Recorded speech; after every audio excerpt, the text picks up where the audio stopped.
어린 아이들은 엄마나 아빠의 인물이나 능력 또는 재물의 유무, 집안이 좋고 나쁜지, 또 학벌이 좋은지 나쁜지, 사회적 위치가 어느인지 이러한 것을 보지 않습니다. 어린 아이들은 그냥 엄마 아빠만 본다는 것이죠. 그러다가 그 어린 아이들이 점점 자라고 배우고 세상을 경험하면 할수록 달라지기 시작합니다. 어려서부터 사랑을 받고 또 사랑하며 그렇게 살아온 아이들은 엄마 아빠를 계속해서 믿고 의지하고 존경하고 그리고 순종하고, 그래서 그들의 삶이 행복합니다.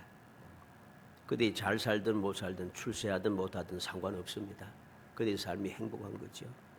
그러나 반대로 사랑을 받지 못하고 또 사랑하지 않으며 살아갔던, 그렇게 자라가던 아이들은 불신하고 벗어나려고 하고 무시하고 업신여기고 그래 하다가 결국은 불행해집니다. 내가 잘 되든 못 되든 상관이 없어요. 내가 잘 살든 못 살든 상관없이 그들은 불행할 수밖에 없는 것입니다. 이 세상이 바로 그러한 세상이죠. 믿음의 사람들도 마찬가지입니다. 믿음의 사람들 처음 하나님의 택함을 받고 사랑을 입어 하나님의 자녀로 거듭나게 되면은 그때는 너무 기쁘고 즐겁고 감사해서 무조건 하나님을 믿고 의지하고 말씀에 순종하며 그리고 행복하게 살아갑니다. 그러나 시간이 지나고 세상에 살면서 신앙생활을 올바르게 하는 사람은 계속해서 하나님을 사랑하고 하나님을 믿고 하나님을 의지하고 하나님께 감사하고 하나님을 찬송하며 하나님을 경외하고 말씀에 순종하고, 그래서 주님 주시는 평안을 누리고 행복합니다. 그들의 삶이 인간적인 관점에서 볼 때 좋든 나쁘든 상관이 없어요. 그저 무조건 행복합니다. 그러나 세상에 살면서 세상에 물들고 세상과 짝하고 세상과 타협하기 시작하면 사랑이 식어집니다. 처음 사랑을 잃어버린 거죠. 하나님께서 나를 택하여 주셔서 하나님의 자녀 되게 하신 그 극진하신 사랑의 기쁨과 즐거움을 잃어버려요. 그때부터 사랑이 식어지는 거죠. 사랑이 식어지니까 그때부터 불신이 시작됩니다.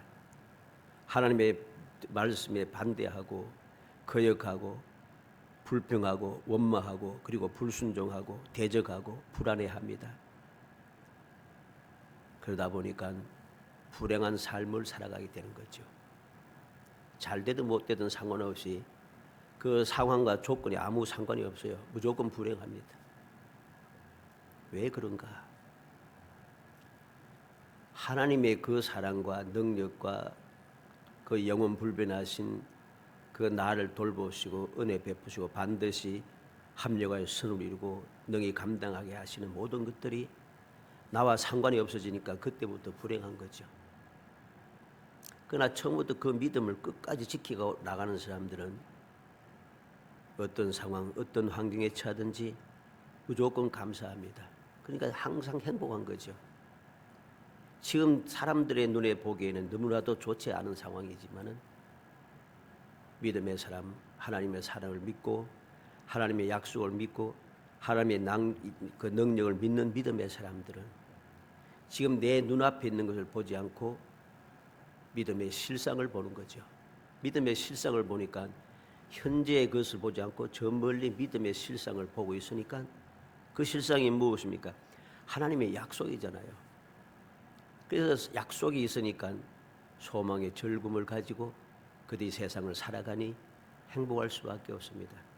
누가 뭐래도 지금은 이러할지라도 누가 봐도 엉망진창 같아도 결국은 하나님께서 복되게 하시고 선하게 하시고 이루게 하시고 능하게 하시고 천국의 삶을 살게 하신다는 사실을 믿음의 눈을 들어서 바라보고 있습니다. 그러니까 행복한 신앙생활을 할 수밖에 없고 그 행복한 신앙생활은 열매를 맺어서 믿음의 증거를 가지고 세상을 계속해서 살아가는 거죠. 그러나 반대로 그렇지 못한 사람들은 전혀 반대입니다. 하나님의 사랑을 잃어버리게 되니까 세상에 짝하고 세상과 살다 보니까 눈에 보이는 대로 모든 것을 판단해 버립니다. 내 눈에는 안 보였지만은 그동안 하나님께서 내게 어떠한 은혜를 주셨는가 하는 것은 까마득하게 잊어버리고 하나님의 그 사랑의 역사를 잊어버리고 이제는 눈에 보이는 것만 보고서 판단하기 시작하는 겁니다. 믿지 않는 세상 사람들처럼 그렇게 주장하고 그들의 가르침을 따르고 그들의 사상을 따르면서 그들과 함께하면서 파괴적인 삶을 살아가기 시작합니다. 그러니 불안하고 불행할 수밖에 없습니다. 소망이 없잖아요. 하나님의 약속이 전혀 나와 상관이 없잖아요. 믿음이 없으니 믿음의 실상도 보이지 않아요. 마치 사울왕이 마지막 전쟁을 블레셋과의 전쟁을 앞두고 너무 걱정이 되었습니다. 마음이 두렵습니다. 견딜 수가 없습니다. 꿈으로도 우리몸으로도 든몸으로도 환상으로도 선지자로도 그 누구를 통해서도 아무것도 알 수가 없어요. 불안해서 견딜 수가 없습니다. 그래서 그걸 어떻게 합니까? 신접한 자를 찾아가지요. 하나님께서 절대 금하시는 신접한 자를 찾아가서 귀신을 불러 올려서 이야기하다. 결과가 무엇입니까? 절망하죠. 절망하고 기절해서 버립니다. 그리고 돌아가서 싸움하자마자 그는 죽게 되는 것이죠. 그 자녀들이 함께한 자녀들이 다 죽게 되고 그와 함께했던 이스라엘 그 많은 군사들이 많이 죽게 됩니다. 절망인 것입니다. 소망이 없습니다. 그런데 다윗은 그렇지 않습니다. 오늘 31절에 보니까 여호와 외에 누가 하나님이며 우리 하나님 외에 누가 반석이냐. 놀랍지 않습니까? 여호와 외에 누가 하나님이냐. 우리 하나님 외에 누가 반석이냐. 여호와라고 하는 말은 택하시고 언약을 세워 영원토록 반드시 지켜주시는 분. 언약이 하나님에 대한 이야기죠. 하나님은 지존하시다는 뜻입니다. 지존하다는 말은 거룩하다는 말이죠. 홀로 존귀하시다. 이 말은 거룩하신 내가 거룩하니 너희도 거룩하라 하신 말씀같이 하나님은 거룩하신 분이고 전능하신 분이라는 말씀입니다. 반석이 무엇입니까? 변하지 않는 피난처라는 것이죠. 영원하신 하나님, 나와 약속하시고 반드시 이루어주시는 그 약속을 지켜주시는 하나님, 전능하신 하나님께서 나의 하나님이 되시다. 여호와 외에는 하나님이 없다는 것입니다. 또 우리 하나님 외에는 반석도 없다는 것입니다. 이렇게 다윗은 당당하고 자랑스럽게 외치고 있습니다. 왜 그는 무엇 때문에 이렇게 당당하고 자랑스럽게 외칠 수 있는가? 오늘 말씀도 역시 마찬가지입니다. 다윗의 체험적인 믿음, 체험적인 지식을 통해서 당당한 외침, 당당한 자랑이 우리 모든 믿음의 권속들이 그것이 되기를 주의 이름으로 축복합니다. 다윗의 이러한 당당함과 자랑스러움이 바로 나의 것이 되어야 돼요. 내가 하나님을 믿고 의지하고 하나님 아버지라고 믿고 예수 그리스도 나의 구세주라 믿으며 성령께서 나를 도우시는 보혜사라고 믿고 하나님의 이 성경 말씀이 하나님의 약속의 말씀이라고 믿는다고 하면서 또 다른 길을 찾고 다른 것을 바라본다면 이것은 믿음이 아닌 것입니다. 자꾸만 다른 곳을 바라보고 다른 소리에 귀 기울이고 다른 곳을 의지하기 시작하면은 그때부터 우리는 다윗과 같은 이러한 당당하고 자랑스러운 외침을 할 수가 없어요. 하나님 외에 여호와 외에 누가 하나님이냐? 우리 하나님 외에 누가 반석이냐? 오직 유일하신 분이라는 거죠. 다른 길은 없다는 것입니다. 이러한 당당하고 자랑스러운 이 고백, 이 경험, 이 믿음의 그 생활이 다윗으로 하여금 이 험한 세상을 감사하며 소망 중에 즐거워하며 그리고 결국은 승리하며 하나님의 뜻을 완전히 이루는 삶을 살게 했다는 것입니다. 그는 왜 이렇게 당당하고 자랑스럽게 외쳤는지 그 이유를 32절부터 42절 말씀까지 설명해 주고 있습니다. 내가 이렇게 경험했다는 것입니다. 경험했다는 거죠. 이건 분명하다는 것입니다. 그래서 오늘 말씀 있는 그대로 살피면서 다윗이 무엇을 경험했는지, 그는 무엇을 깨달았는지, 다윗이 이러한 경험을 하고 이러한 깨달음을 가졌다면 우리도 이렇게 할 수 있다고 하는 확신을 가지고 우리도 다윗과 같이 자랑스럽고 당당한 외침을 하며 하나님의 약속된 복을 누리며 살아가는, 그냥 말로만 이야기만 듣던 것이 아니고 내가 직접 경험하며 체험하고 깨닫고 누리는 그러한 행복한 성도가 되시기를 주의 이름으로 축복합니다. 32절에 보면 이 하나님인 힘으로 내게 띠띠우시며 내 길을 완전하게 하시며 그랬습니다. 다윗이 고백합니다. 내가 왜 이렇게 자랑스럽고 당당한가? 여호와 하나님께서, 여호와 외에 누가 하나님이고 이 우리 하나님 외에 누가 반석이냐? 바로 그 여호와 하나님이 힘으로 내게 띠를 띄워 주셨다는 거죠. 다시 말해서 하나님께서 전능하신 하나님의 힘을 내 허리에 두루 감아 주셨다는 것입니다. 그리고 내 길을 완전하게 하셨다는 겁니다. 전능하신 하나님께서 내 힘의 원천이 되셔서 나의 길을 완전하게 만들어 주셨다는 것이죠. 얼마나 놀라운 일입니까? 이 완전하게 했다는 것이 무엇입니까?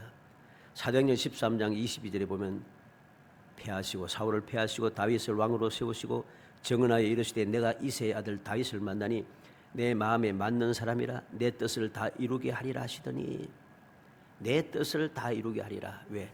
하나님 다윗을 만나니까 내 마음에 맞는 사람이라. 하나님의 마음에 맞는 사람이에요. 하나님의 마음에 맞는 사람이니까 이제 하나님의 마음에 맞는 다윗을 통해서 하나님의 뜻을 이루겠다는 것입니다. 그래서 오늘 32절 끝에 뭐라면 내 길을 완전하게 하시며, 이 말이 무슨 말이겠습니까? 다윗의 길, 즉 하나님의 뜻을 이루는 것이 다윗의 길입니다. 하나님의 뜻을 이루는 다윗의 길이 무엇입니까?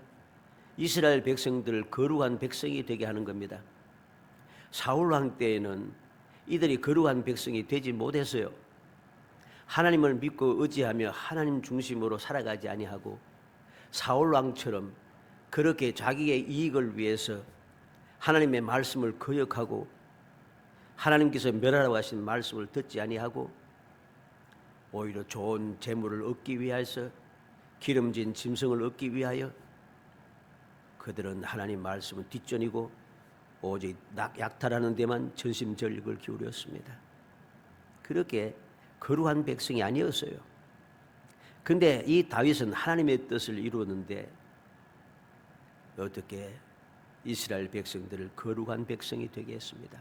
하나님만 믿고 의지하는, 다윗이 왕이 되기 이전부터 그런 거룩한 백성의 삶을 살았습니다.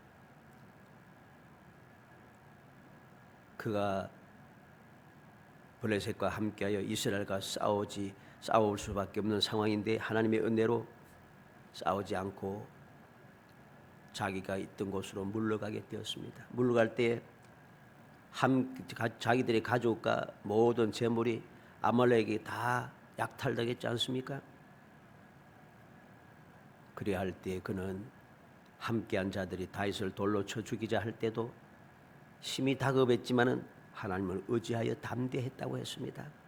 그래서 돌로 치자고 하는 그 사람들 앞에서 그는 하나님 앞에 기도하는 믿음의 모습을 보였고, 그가 하나님의 말씀을 믿고 순종에 따라가서 결국은 모든 것을 다시 찾았습니다. 찾아서 돌아올 때에 힘들어서 지쳐서 연약해서 함께 가지 못했던 200명을 함께한 400명의 사람들이 저들은 빈손으로 돌려보내자, 자기 가족만 데리고 떠나게 하자 할 때에 다윗이 뭐라고 합니까? 어찌 그럴 수 있느냐? 하나님께서 은혜를 주셨는데 그렇게 해서는 안 된다. 똑같이 나누어야 한다. 똑같이 나눈다는 것이 무엇입니까? 하나님께서 정하신 법칙입니다.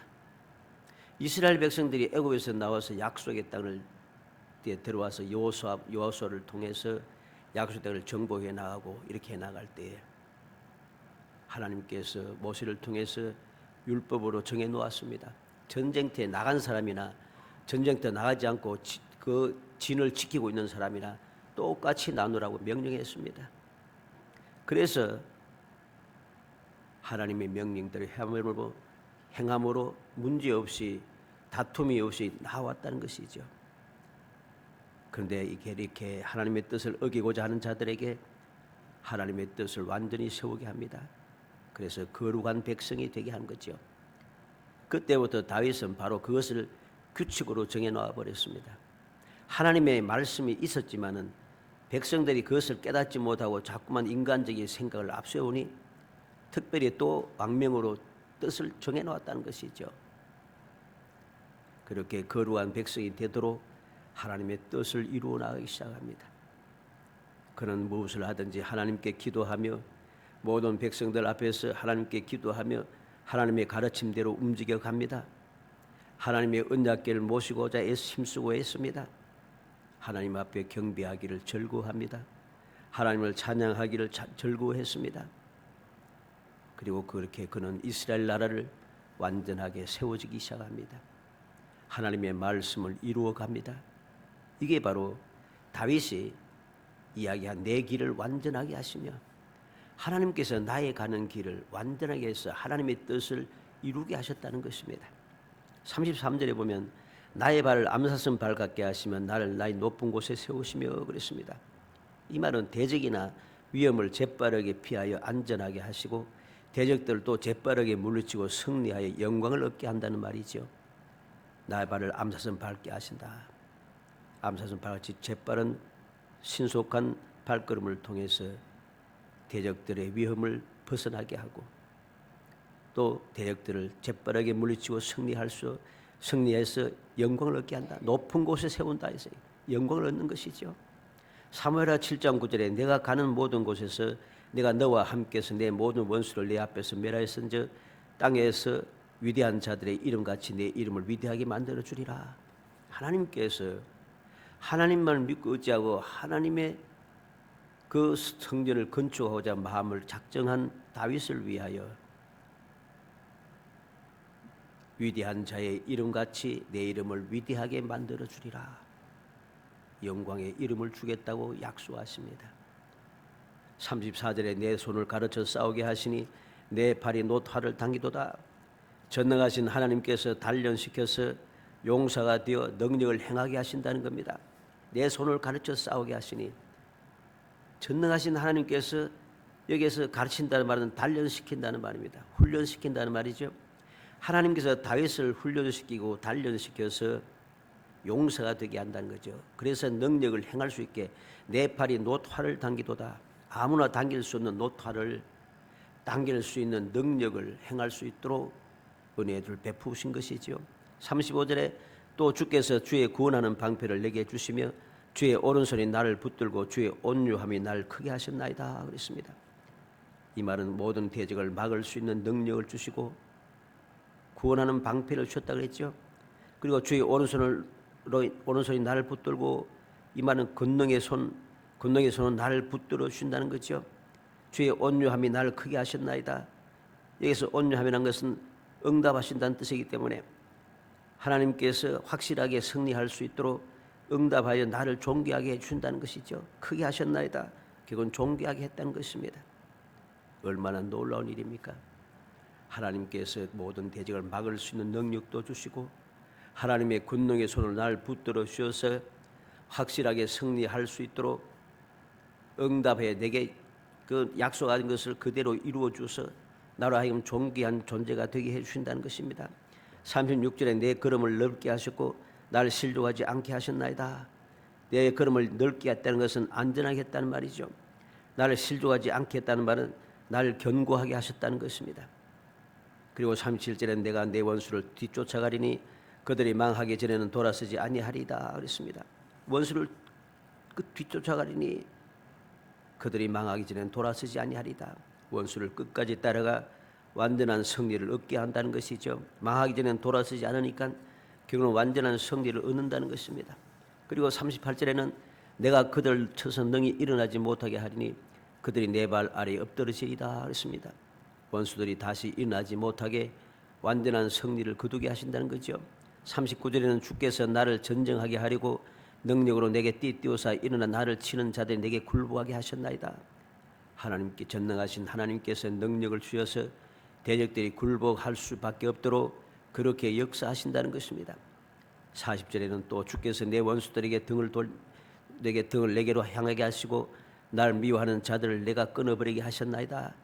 원수들이 등을 내게로 향하게 했다는 말은 원수들이 도망한다는 거죠. 나를 미워하는 자들을 내가 끊어버리게 하셨나이다. 날 미워하는 자들 멸하게 하셨다는 것이죠. 이렇게 원수들은 도망하고 날 미워했던 자들은 멸망을 당한다는 것입니다. 41절에 그들이 부르짖으나 구원할 자가 없었고 여호와께 부르짖어도 그들에게 대답하지 아니하셨나이다. 원수들을 도와줄 자가 없다는 것입니다. 원수들을 도와줄 자가 없으니 왜 도울 수 있는 유일하신 분이 나의 편이 되시고 나와 함께 하시고 내게 힘을 주시고 내게 능력 주시고 있기 때문에 누가 도울 수 있겠습니까? 하나님을 대적할 자가 아무도 없으니 이 원수들을 도울 자도 아무도 없는 것입니다. 그리고 응답할 자도 없습니다. 그들이 여호와께 부르짖어도 그들이 대답하지 아니하셨나이다. 하나님께서는 그들이 아무리 하나님께 부르짖어도 응답하지 않습니다. 마치 사울왕이 하나님께 부르짖고 또 부르짖어도 우림으로도 둘림으로도 환상으로도 어떤 그 선지자를 통해서도 그 누구를 통해서도 하나님의 응답을 받을 수 없었습니다. 바로 그러한 역사가 일어나고 있다는 것이죠. 그 결과가 무엇입니까? 42절에 내가 그들을 바람 앞에 티끌같이 부수뜨리고 거리에 진흙같이 쏟아버렸나이다. 허무하게 멸망당했다는 것입니다. 우리는 이 모든 다윗의 경험적인 지식과 경험적인 신앙의 고백을 통해서 무엇을 보게 됩니까? 이러한 그의 신앙적인 고백, 경험을 그대로 당당하게 자랑스럽게 외쳤던 이 모든 것들이 그들의 삶 속에 이루어진 것을 보고 앞으로도 그렇게 될 것임을 그는 확신하고 있는 것이죠.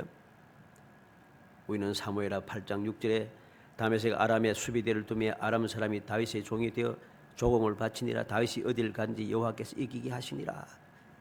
8장 14절에는 다윗이 에돔의 수비대를 두되 온 에돔의 수비대를 두니 에돔 사람이 다 다윗의 종이 되니라. 다윗이 어딜 가든지 여호와께서 이기게 하셨더라. 하나님께서 어딜 가든지 다윗을 이기게 하시는 놀라운 역사가 끊임없이 일어나고 있습니다.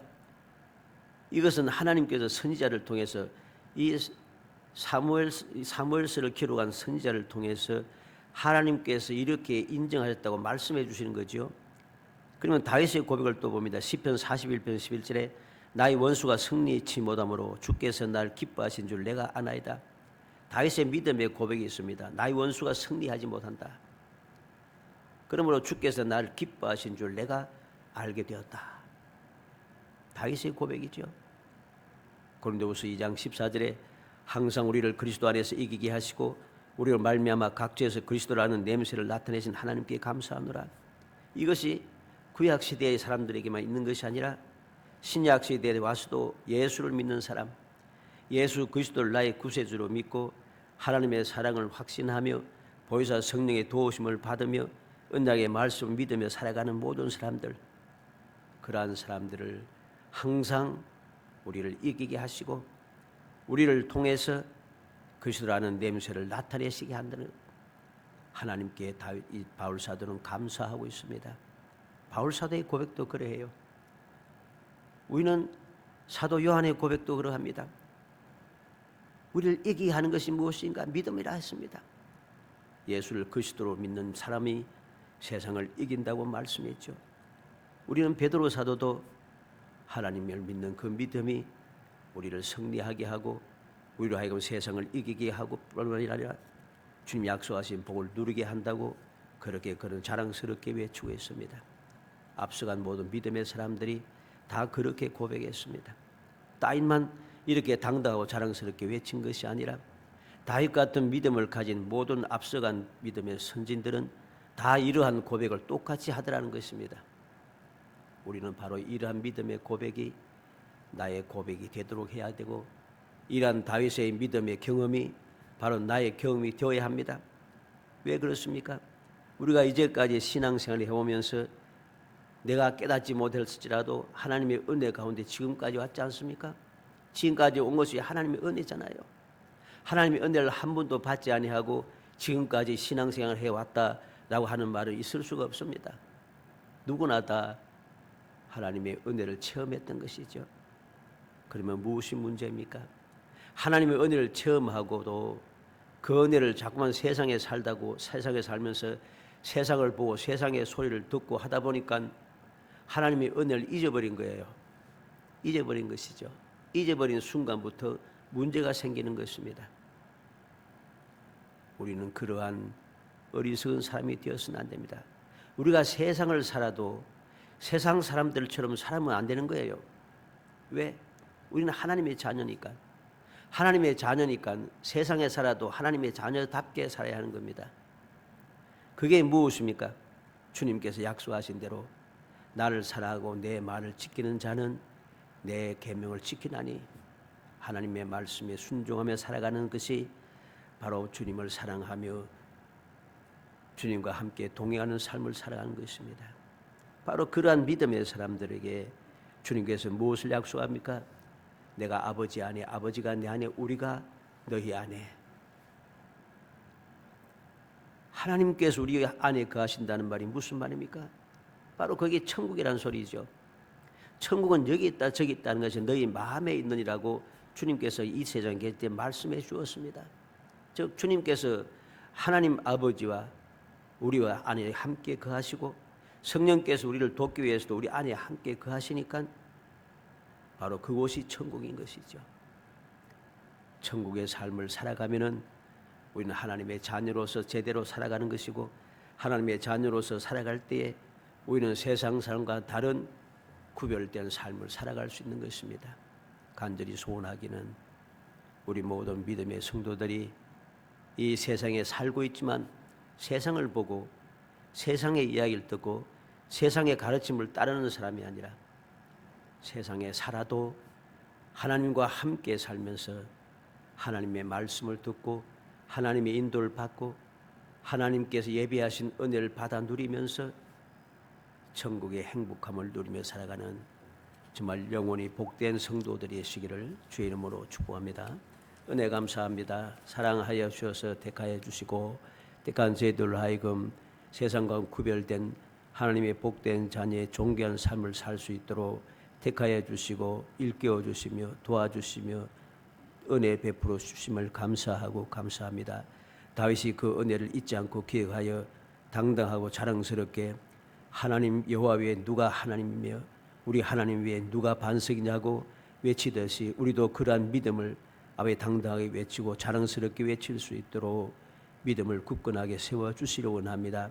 이제까지 나와 함께 하신 하나님의 은혜를 잊지 아니하고 항상 기억하고 감사 감격하며 찬송하며 살아가게 하시고 그 믿음을 가지고 날마다 이 세상을 당당하게 이겨내고 자랑스러운 마음으로 주님을 찬양하며 주님 예비하신 복을 끊임없이 받아 누리는 영원히 행복한 삶을 살 수 있도록 성령께서 도와주옵소서. 예수님의 이름으로 기도합나이다. 아멘.